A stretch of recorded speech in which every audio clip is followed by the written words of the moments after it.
Hi everybody. First sem ബികോമുകാരൻ November 2022 Hindi എക്സാമിൻ്റെ part B ആയിട്ടുള്ള എസ് എ ക്വസ്റ്റ്യൻസ് ആണ് നമ്മൾ ഈ ക്ലാസ്സിൽ പരിചയപ്പെടാൻ പോകുന്നത്. കഴിഞ്ഞ വീഡിയോൻ്റെ ഒരു കണ്ടിന്യൂഷൻ ആയിട്ടുള്ള രീതിയിലാണ് ഈ വീഡിയോ വന്നിരിക്കുന്നത്. 5 മാർക്സ് എസ് എ ആയിട്ടുള്ള ക്വസ്റ്റ്യൻസ് നമുക്ക് ആദ്യം പരിചയപ്പെടാം. സബ്സെ ബഡ ആദ്മി കാ വ്യംഗ്യ സ്പർശ കീജിയെ, ആ ഒരു ലെസണിലുള്ള സട്ടയറാണ് എക്സ്പ്ലെയിൻ ചെയ്യാൻ പറഞ്ഞിരിക്കുന്നത്.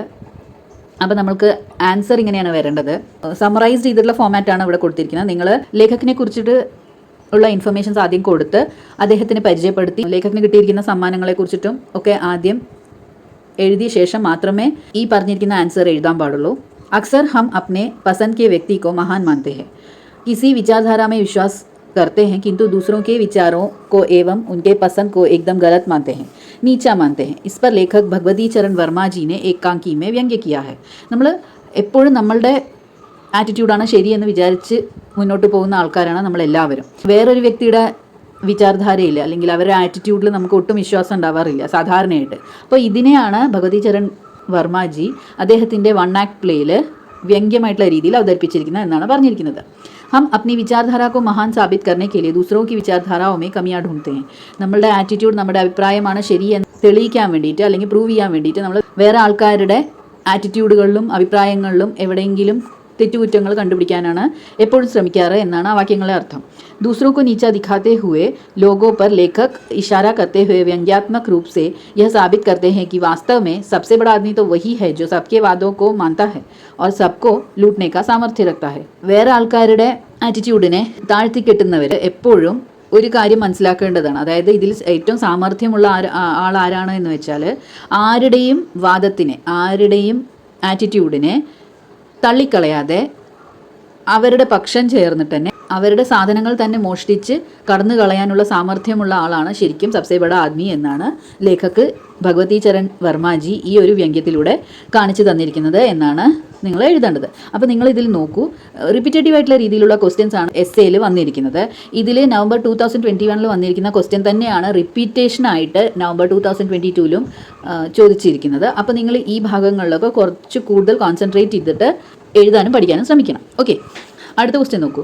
बिगडेल बच्चे कहानी के आधार पर नवयुवकों के प्रति बुजुर्गों की मानसिकता का परिचय दीजिए. बिगडेल बच्चे എന്ന പാഠത്തിനെ ആസ്പദമാക്കിയിട്ട് ഏജ്ഡ് ആയിട്ടുള്ള ആൾക്കാർക്ക് ന്യൂ ജനറേഷനോടുള്ള അവരുടെ ഒരു ആറ്റിറ്റ്യൂഡ് എങ്ങനെയാണ്, അവരുടെ ഒരു സമീപനം എങ്ങനെയാണ് എന്നാണ് ചോദിച്ചിരിക്കുന്നത്. അപ്പോൾ മनीषा कुलश्रेष्ठ जी की कहानी बिगडेल बच्चे में युवा पीढ़ी की मानसिकता दर्शाई है और बुजुर्गों का उनके तरफ का दृष्टिकोण दिखाई पड़ता है. मनीषा कुलശ്രേഷ്ഠ ജിയുടെ ഒരു കഥയാണല്ലോ ഇത്.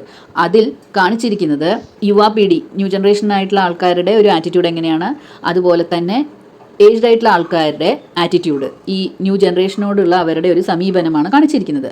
हमारे समाज में युवा पीढ़ी की लापरवाह होने और स्वार्थी होने की राय रखने वाले लोग बहुत सारे हैं. നമ്മളുടെ സമൂഹത്തിൽ തന്നെ ന്യൂ ജനറേഷൻ ആയിട്ടുള്ള ആൾക്കാർ വളരെ കെയർലെസ് ആണ്, അതുപോലെ തന്നെ അവർ വളരെ സെൽഫിഷ് ആയിട്ടുള്ള ആൾക്കാരാണ് എന്ന് ചിന്തിക്കുന്ന സമൂഹമാണ് നമ്മളുടെ എന്നാണ് മനീഷ കുൽശ്രേഷ്ഠ ജി പറയുന്നത്. പക്ഷേ ഈ കഹാനിയിലൂടെ അവർ കാണിച്ചു തന്നിരിക്കുന്നത് ലേഖികയ്ക്ക് ഒരു ടൈമിൽ അവരുടെ ആവശ്യം വരുന്ന സമയത്ത് ഈ യുവാ പീഡിയാണ് മുന്നോട്ട് വന്ന് അവരെ സഹായിക്കുന്നത് എന്ന്. യുവാ പീഡി ലാപർവാഹ് ഹോ സക്തി ഹൈ ലേക്കിൻ ആജ് ഭി ഉൻമേ സ്നേഹ और സംസ്കാർ ബാക്കി ഹൈ ऐसा इस कहानी में लेखिका ने दिखाया है. ന്യൂ ജനറേഷനായിട്ടുള്ള കുട്ടികൾ വളരെ കെയർലെസ് ആയിരിക്കാം, പക്ഷേ ആവശ്യം വരുന്ന സമയത്ത് ഇന്നും അവരുടെ ഉള്ളിൽ കൾച്ചർ, അവരുടെ വയസ്സായ ആൾക്കാരോടുള്ള അവരുടെ ഒരു കെയർ കാണിക്കുന്ന രീതിയിലാണ് ലേഖിക ഈ കഹാനി എഴുതിയിരിക്കുന്നത്. इस तरह से युवा पीढ़ी के बारे में समाज में फैली कई गलत धारणाओं को उभार कर इस कहानी में दर्शाया गया है. പല തെറ്റിദ്ധാരണകളെ തിരുത്തിക്കൊണ്ടാണ് ഈ കഹാനി എഴുതിയിരിക്കുന്നത് എന്നാണ് പറഞ്ഞു വന്നിരിക്കുന്നത്. रज़िया के साथ लेखक की पहली भेंट पर प्रकाश डालिए. रज़िയുടെ ഒപ്പം ഉള്ള ലേഖകിൻ്റെ ഫസ്റ്റ് മീറ്റിംഗ് ആണ് एक्सप्लेन ചെയ്യാൻ പറഞ്ഞിരിക്കുന്നത്. रज़िया से लेखक की पहली मुलाकात उनके अपने घर में होती है जब नन्ही सी रज़िया अपने माँ के साथ उनके गाँव चूड़ी बेचने आती है. रज़िയെ ലേഖക് ആദ്യമായിട്ട് കാണുന്നത് അദ്ദേഹത്തിൻ്റെ വീട്ടിൽ വെച്ചിട്ട് തന്നെയാണ്. റസിയ അവളുടെ അമ്മയുടെ ഒപ്പം ലേഖകിൻ്റെ വീട്ടിലേക്ക് വളവിക്കാനായിട്ട് വരുന്ന സമയത്താണ് ഫസ്റ്റ് മീറ്റിംഗ്. ലേഖക് ബി ഉസ് സമയ നन्हा से बालक थे. ലേഖക്കും ആ സമയത്ത് ചെറിയൊരു കുട്ടിയായിരുന്നു.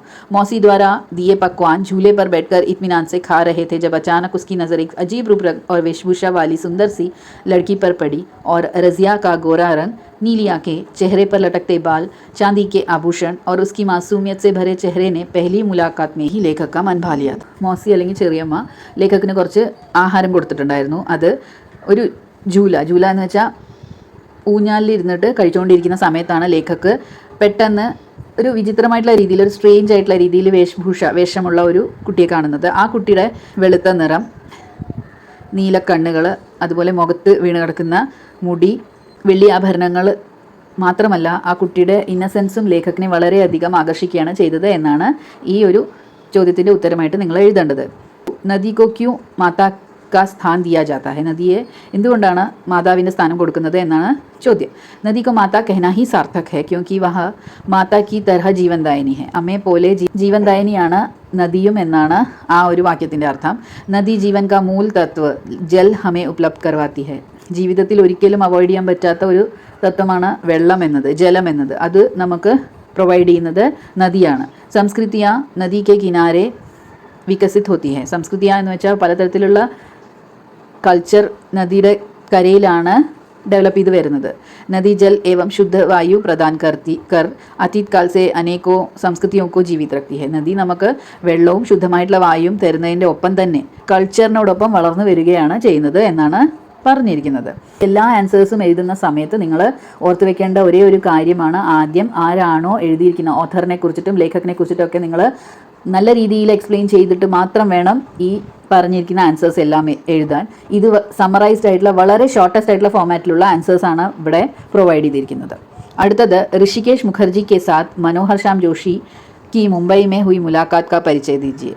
ഋഷികേഷ് മുഖർജിയെ കണ്ട ആ ഒരു മീറ്റിങ്ങിനെ കുറിച്ചിട്ടാണ് एक्सप्लेन ചെയ്യാൻ പറഞ്ഞിരിക്കുന്നത്. मनोहर श्याम जोशी जी ऋषिकेश मुखर्जी के कोठी पर आते हैं और 2.5 दिन उनके घर में रुकते हैं. इस बीच उन्हें ऋषिदा के व्यक्तित्व को समझने का मौका मिलता है. मनोहर श्याम जोशी ഋഷിദയുടെ വീട്ടിൽ വരികയും വലിയൊരു ബംഗ്ലാവിലേക്ക് എത്തപ്പെടുകയാണ് ചെയ്യുന്നത്. ആ ബംഗ്ലാവിൽ തന്നെ അദ്ദേഹം 2.5 ദിവസം ഋഷിദയുടെ ഒപ്പം താമസിക്കുകയും അദ്ദേഹത്തിൻ്റെ വ്യക്തിത്വത്തിനെ അറിയാനുള്ള ഒരു അവസരം കിട്ടുകയാണ് മനോഹർ ശ്യാം ജോഷിക്ക്. जोशी जी आए अपनी कहानी सुनाने थे लेकिन ऋषिकेश जी अपनी बीमारी और काम से व्यस्त थे. ജോഷി ജി ആ സമയത്ത് വന്നത് അദ്ദേഹത്തിൻ്റെ സ്റ്റോറീസ് ഋഷികേഷ് മുഖർജിയെ കേൾപ്പിക്കാൻ വേണ്ടിയായിരുന്നു. പക്ഷേ ഋഷികേഷ് മുഖർജി ആ സമയത്ത് അദ്ദേഹത്തിൻ്റെ അസുഖം കാരണം കൊണ്ടും അദ്ദേഹത്തിൻ്റെ വർക്ക് കാരണം കൊണ്ടും വളരെയധികം ബിസിയായിരുന്നു. ഫിൽമോ കി ദുനിയ और फिल्मों से जुड़े लोगों की दुनिया काफ़ी अलग थी. സിനിമയുടെ ഒരു വേൾഡും സിനിമയായിട്ട് ബന്ധപ്പെട്ടിട്ടുള്ള ആൾക്കാരുടെ വേൾഡും വളരെ ഡിഫറെൻ്റ് ആയിരുന്നു. बीमारी में भी उन्हें कई लोगों की मदद मिलती है जो उनके कोई नहीं लगते. इससे ऋषिकेश मुखर्जी को लोगों के तरफ का व्यवहार मालूम चलता है. അതായത് വളരെ അസുഖബാധിതനായിട്ട് ഇരിക്കുന്ന സമയത്തും അദ്ദേഹത്തിനെ ഒരുപാട് ആൾക്കാർ ഹെൽപ്പ് ചെയ്യുന്നുണ്ട്. അപ്പോൾ ആ സമയത്ത് നമുക്ക് ഋഷികേഷ് മുഖർജി എങ്ങനെയാണ് ആൾക്കാരുമായിട്ട് പെരുമാറുന്നത് എന്ന് കൃത്യമായിട്ട് നമുക്ക് മനസ്സിലാവും എന്നാണ് മനോഹർ ശ്യാം ജോഷി ജി ഇതിലൂടെ പറയുന്നത്. ഋഷികേഷ് ജി ഇത്തനെ വ്യസ്ത होने पर भी किताब ज्ञान और अंग्रेजी फिल्मों का ज्ञान रखते हैं. ഇത്രയും ബിസി ആയിട്ടും കൂടി ഋഷികേഷ് മുഖർജി ബുക്സ് റീഡ് ചെയ്യാനും ഇംഗ്ലീഷ് ഫിലിമിനെ കുറിച്ചിട്ടുള്ള നോളേജും വളരെയധികം ഉണ്ടായിരുന്നു അദ്ദേഹത്തിന്. ഷത്രഞ്ച് കെ അച്ചേ ഖിലാഡി थे. ചെസ്സും നന്നായി കളിക്കുമായിരുന്നു എന്നാണ് പറഞ്ഞിരിക്കുന്നത്. ഫിൽമോ സെ ജുഡാ ഹർ കാം ഋഷികേഷ് ജി बहुत सोच समझ कर करते थे और उसमें कोई समझौता नहीं करते थे. എന്ന് വെച്ചാൽ സിനിമയായിട്ട് ബന്ധപ്പെട്ട ഏതൊരു കാര്യവും അദ്ദേഹത്തിൻ്റെ വർക്കിൽ ഒരു കോംപ്രമൈസും അദ്ദേഹം ചെയ്യുമായിരുന്നില്ല എന്നാണ് പറഞ്ഞിരിക്കുന്നത്. ഡൊമിൻ കാക്കിക്ക് മൂൽ സംവേദന പർ പ്രകാശ് ഡാലിയെ. അതായത് ഈ ഒരു കഹാനിയിലൂടെ ലേഖിക എന്താണ് പറയാൻ ആഗ്രഹിക്കുന്നത് എന്നാണ് നമ്മൾ എഴുതേണ്ടത്. ഡൊമിൻ കാക്കി ചിത്ര മുദ്ഗൽ ദ്വാര ലിഖി ഗई ലഘു കഥ है जिसमें जातिवाद के बारे में प्रतिपादित किया गया है.